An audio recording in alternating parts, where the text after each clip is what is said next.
Submarine पहली बार straight of Hormuz में Iran की एक छोटी सबमरीन निकली है। अब ट्रम्प का कहना था कि उनकी 9 या 11 सबमरीन थी, वो सारी हमने डिस्ट्रॉय कर दी।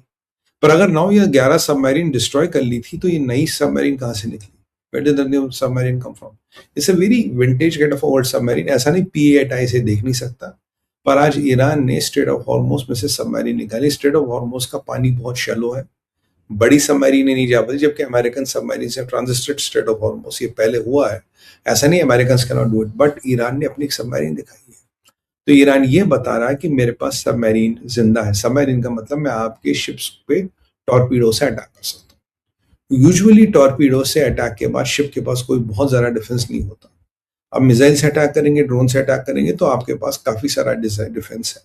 बट यूजुअली अगर आप टॉर्पीडो से बहुत नजदीकी से अटैक करेंगे, the time to hit is very very low, उसके पास डिस्टेंस है नहीं। तो सर मान के चलिए कोई बुरी खबर आने वाली है, मान के चलिए कोई बुरी खबर आने वाली है, कोई कांड होने वाला और कुछ ना कुछ अनिष्ट की संभावना बहुत प्रबल हो रही है। और हो सकता आज रात कल रात ही हो जाए, आज रात कल रात ही हो जाए, ऐसा मुझे लगता है। ये अनिष्ट होने वाला है, क्योंकि ये जो पोजिशनिंग है, ये जो मैसेज है, that is basically to tell you we can hit you from the bottom of the sea और द बे और torpedo, and there is not a lot you can do. और ईरान के पास torpedoes हैं। ऐसा भी माना जाता है चाइना ने ईरान को काफी टॉर्पीडोज दिए, some of them are advance torpedoes. तो even if you kill the submarine after that, you lose a destroyer और यू लूज अ केवेट। तो यानी कि जो ईरान का जहाज डुबाया था अमेरिकनों ने श्रीलंका के पास, that score can be settled. तो ये अमेरिका के लिए चिंता का कारण हो सकता है, होना चाहिए और होगा भी। I am sure Americans are watching it, I am sure Americans know it, because if we know it, they will know it 10 times better than us. और this is something which is very worrying. I never thought कि Iran के पास छोटी submarine कोई भी बची। 11 थी, 11 की 11 उड़ा दी थी। It's a very old vintage submarine, पर अपना काम कर लेगी। एक आध टॉर्पीडो फायर करके अगर काम मिशन के काम भी आ गई, कर लेगी। इंटरेस्टिंग नया डेवलपमेंट है। This changes the paradigm of power. इसी संदर्भ में बात करेंगे प्रोजेक्ट फ्रीडम प्लस की। जो ट्रम्प कह रहा है कि प्रोजेक्ट फ्रीडम प्लस अब फुल स्केल पे लॉन्च होगा and America will make sure all the ships which are stranded in strait of Hormuz will be transited. Iran ने कहा है कि स्ट्रेट ऑफ हॉर्मुज हमारा है, हमारे अप्रूवल के बिना कोई भी यहाँ से शिप नहीं निकल सकता। जो निकलेगा उसको हम टारगेट करेंगे, वो हमारा लेजिटिमेट टारगेट बनेगा। तो मतलब 87 मुल्कों की शिप, जिसमें भारत और चाइना की शिप इंक्लूडेड है, वो आज ईरान डिक्लेयर कर चुका अगर आप स्ट्रेट ऑफ हॉर्मुज से निकालोगे मैं मेरे टारगेट, वो मेरे लेजिटिमेट टारगेट है। तो बेसिकली स्ट्रेट ऑफ हॉर्मुज में, राइट, स्ट्रेट ऑफ हॉर्मुज में इन्होंने 24,000 सेलर्स को, 1600 शिप्स को, एक अमेरिका के कुछ मरीन्स को होस्टेज बना रखा है। एंड ऑफ कोर्स 8.5 करोड़ लोग ईरान के, that is over and above that, they are hostage to the IRGC. So it is getting ugly. So it is getting ugly and it will take a ugly turn anytime now. Anytime now. और इसका सूत्रधार आपको पता कौन है?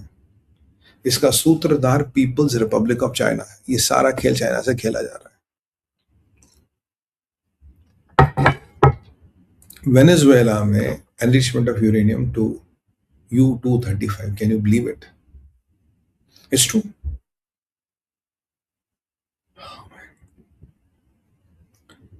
यहां पे जो परिस्थिति है मैं आपको बता रहा हूं, 5 या 7 शिप आज फूक गए हैं। At least 3 ships which are hit, at least 2 tankers which are hit, और एक दुबई के कोस्ट के पास एक शिप पूरा जल रहा है। अगर आप में से कोई दुबई में, आपने पिक्चर्स देखेंगे लोकल टीवी वगैरह पे, 5 to 7, somewhere it is 5, somewhere it is 7, 5 to 7 vessels, जहाज, वो टैंकर कार्गो जहाज जो भी है, they have been hit today.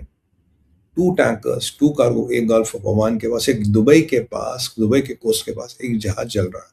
Oman के पास हिट हुआ, कतर के पास हिट हुआ है, स्ट्रेट ऑफ हॉर्मुज में हिट हुआ है, टैंकर हुए हैं, कार्गो शिप्स हुए हैं, every goddamn thing has been hit. 5 to 7 in number and one ship of Nayar Dubai shore is burning. Ship खत्म, आग लग गई उसमें, वो खत्म। तो चीजें एस्केलेट हो रही, चीजें हल्की नहीं हो रही है। अमेरिका उनको डाउन प्ले कर रहा है, कह रहा कोई बात नहीं, it's all small small things, local issues, but they are not exactly small. बहुत बड़ा स्यापा हो गया भाई, फुल फ्लेजेड वॉर चल रही है। अमेरिका डिक्लेयर नहीं कर रहा due to whatever reason, due to whatever strategy they have, वो डिक्लेयर नहीं कर रहा। यहाँ सबमरीन पिक्चर में आ गई है। और आज है 10 तारीख, 14-15 तारीख को हमारे डोनाल्ड ट्रंप को जाना है चाइना।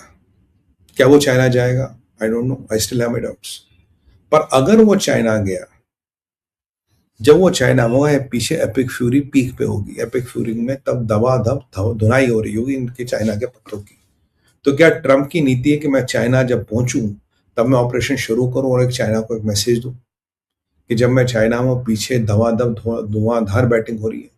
बैटिंग अमेरिका की इस लेवल की हो रही है कि किम जोंग इन ने कहा कि अगर मेरे पे अटैक किया या मेरे को इनकैपेसिटेट किया, will retaliate with a nuclear attack. उसने वो पेपर भी साइन कर दी। यानी कि अगर किम जोंग उनको टारगेट किया किसी ने, या किम जोंग उनको इनकैपेसिटेट किया मुस्तफा खमेनी की तरह, तो they will retaliate with a nuclear attack. They don't care सामने कौन है, they will retaliate with a nuclear attack. Donald Trump कह रहे थे कि अगर पुराने प्रेसिडेंटों ने काम किया होता, आज किम के पास भी न्यूक्लियर वेपन नहीं होता। और जो आई कह रहा था भाई साहब ईरान को कंट्रोल करो, नहीं तो 20 और मुल्क का जो न्यूक्लियर बनाने के चक्कर में, मतलब for the heck of God, Venezuela में न्यूक्लियर बम बन रहा है। वेनेजुएला में, कैन यू बिलीव इट? ये सब कार्रवाइयां हो रही, दुनिया is getting increasingly volatile, increasingly dangerous. When I talk between political and geopolitical, I mean, this is a hell of a change between the two words. या तो 2-4 statement आ गई, किसी ने किसी को गाली दी थी पॉलिटिकल में, ये और ड्रामा हो गया, नाटक हो गया, बट यहाँ तो रियल एक्शन है, यहाँ things are getting out of control.